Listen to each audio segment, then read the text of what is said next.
morning. Welcome to A is for Authors. As you know that we have been featuring some of the wonderful citizens of Fort Meade and the books that they've written. And so today we are privileged to have with us Aisha Wright, who is the author of My Pink is Powerful. And I think that it's appropriate for us to have Mrs. Wright today because we are celebrating Breast Cancer Awareness Month. And so you know that the color for breast cancer is pink. And so we're going to interview Mrs. Wright about her book. And hopefully you'll want to come to the library or maybe even purchase the book because we're going to feature her for an author signing on the 21st of October. So welcome, Mrs. Wright. Thank you for being with us today. So to get us started, just tell us a little bit about My Pink is Powerful. My Pink is Powerful is my own personal testimony of my journey going through breast cancer. Pretty much from start to finish, the things I learned, the strength that I found throughout that process. I feel like it will challenge other people because I know I did not go through this just for me. So it is definitely a bio, insert of a bio of the story of my life. Well, as I was reading your book, you know, you're a very good writer. I was like really impressed. It was like being there right beside you and hearing your words, you know, so I can see that other people, I would hope that other people can relate to your journey. And so tell us a little bit about how you formulated, how you would write this narrative. Wow, that's a big one. Originally, when I decided to write, only because someone told me that you had a book inside of you, and I thought, really? Initially, a lot of the details came because I journaled. And I journaled my experience as it was happening. Every day I journaled, even if it was just a thank you that I was able to roll out of the bed. But I wanted to first awaken your senses. So it was everything, your smell, your sights, every sense that we have. I wanted to bring that into the book. I wanted you to know what I was seeing, that the walls were gray, that, you know, all I could see was pink, and I did not like the color pink at that time. You know, I wanted them to understand what I was feeling when you walk into a cancer center, the smell that is there.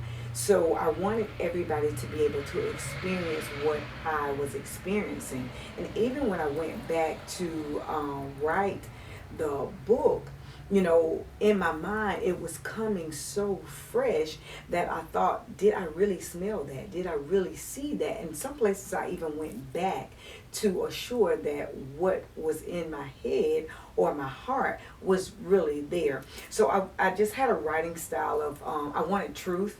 And I wanted them to know and feel all of their senses. And that's what I tried to convey inside the book. Well, if I were a person who was critiquing it, you know, I would just give you all kinds of accolades. I'm sure that the women who are reading it and the men who are reading it can relate to your story, are if they have a loved one who's going through the same thing. And so that helps bring the experience more, you know, to life for them, and the assurance that you can have strength and you can find strength in the experiences that you're going through. So anything you wish to share? Is your book in at the cancer centers, or is it, you know, how wide of scope does your book reach? Yeah. Currently it's locally in the library. I'm on Amazon, and then of course I sell them if they reach out to me. I'm not in the cancer centers yet, and I will say yet. I do take them. Each appointment I try to do like care packages for anyone when I'm sitting down awaiting my appointments, anyone new, anyone nervous, because you can always tell when it's their first time. And I try to reach out to them, and I am just a giver.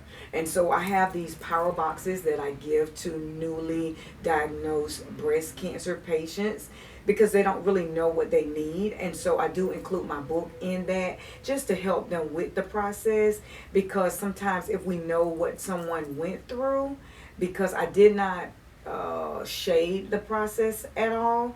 But at the same token, I was open and I was honest about some of the things that they can expect, even though we understand that each person's journey is different. But at least it gives them something to more so look forward to, the expectations of it. You know, who wants to expect that my hair is going to fall out? But if I know that my hair falling out is a side effect, you know, I can take it just a little bit more. Nothing prepares you for when your hair falls out, but if I know that's going to happen, then I'm expecting that, and I can react to that just a little bit different.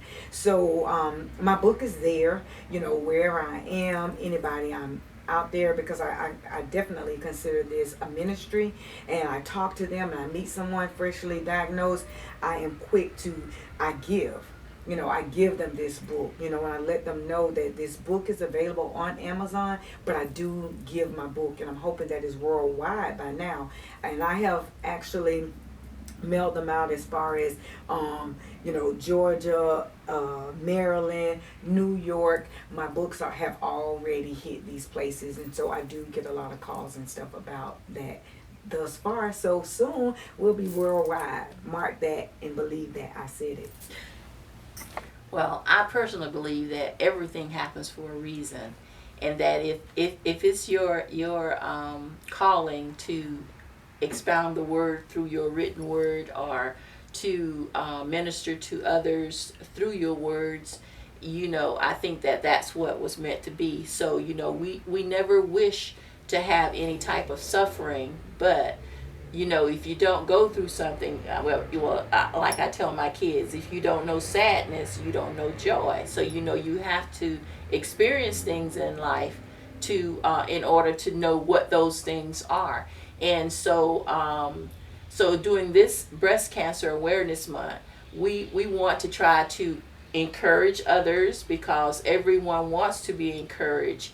And we know that the fate of everyone is not always the same. And again, the purpose that we have in our life is we have a purpose. And so when we fulfill that purpose, then, it's done. And then we go on and whatever. So we don't know what your journey lies ahead for you, but we are so thankful to have you and your words affect other people in their lives. And so is there anything you want to tell us more about your book, and how we might, again, you said that it's in Amazon, so they just have to type in the title, and they'll be able to find it. Yes. But anything else you want to share? The one thing I'd like to really share, and I always express about my book, that it's not just about my story. It is about the things that I learned throughout this journey. And there are challenges in this book that challenge you to find your shade of pink. I talk about how my pink diagnosis pushed me to my purpose. And as you read my story, I begin to challenge you to find your own story, because we all have a story, we all have a purpose, and this book is almost a workbook, so to speak, or almost a devotional, so to speak, to pull those things out of you. That's one of the things that I have been gifted with, to pull what's already in you, to pull it out of you. And so I encourage people to get this book. Do the challenges that are in the book. You will find that everything that you need is already in you. The strength, the joy, the happiness. We can't depend on anybody else. We have to do it from within. It starts from within, because everything that we need is already in there. So I encourage you guys to go out and get the book. I encourage you guys to do the challenges, do the work. More than anything, do the work. And of course, I just do it through the narrative of my journey with breast cancer. And more than anything, it is Breast Cancer Awareness Month. Take the test, do the self exams, go get a mammogram. I found mine at home. Went in, I was misdiagnosed originally, but I knew something wasn't right and I kept going. You know your body. Listen to your body and you keep going until someone listens to you. Keep going and keep fighting. And so this book just encourages you to do that. Just that. Keep fighting no matter what. Purpose is in all of us. So keep fighting. So I think from what I've gotten from you, it doesn't determine, your age doesn't determine whether or not it's going to happen to you, because you're really young. But you got to give yourselves the test. You have to listen to your body. And so that's what we want women to know. Listen to your body, make sure you get your exams, do what you need to do so that you can be as preventative and catch it as early as possible. And so I hope during Breast Cancer Awareness Month that everyone will take heed. It doesn't only happen to women, it happens to men also. But the majority of people who have it are women. So let us all remember that this month and give our donations to breast cancer so that we can be supportive of the cure, and hopefully we can stop this So we thank you for being here. We look forward to you having your signing. I know that you're an excellent speaker, and so we'll give you opportunity to talk to the audience and everything, but we're going to do that from 4 o'clock to 6 o'clock on October the 21st here in the library, and we'll put some signs up to remind the public that she is here and she is a jewel of the Fort Meade community.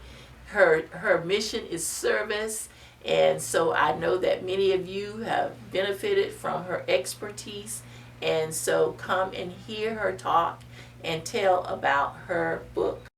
My Pink is Powerful. You can find strength in that by reading that book, and we want you to hear from her personally at our author signing, which will be October the 21st from 4 o'clock to 6 o'clock in the library. So that's Thursday night. So we just look forward to seeing you, and thank you for being with us today and sharing your story or sharing part of your story and encouraging others to check out your book. So thank you very much.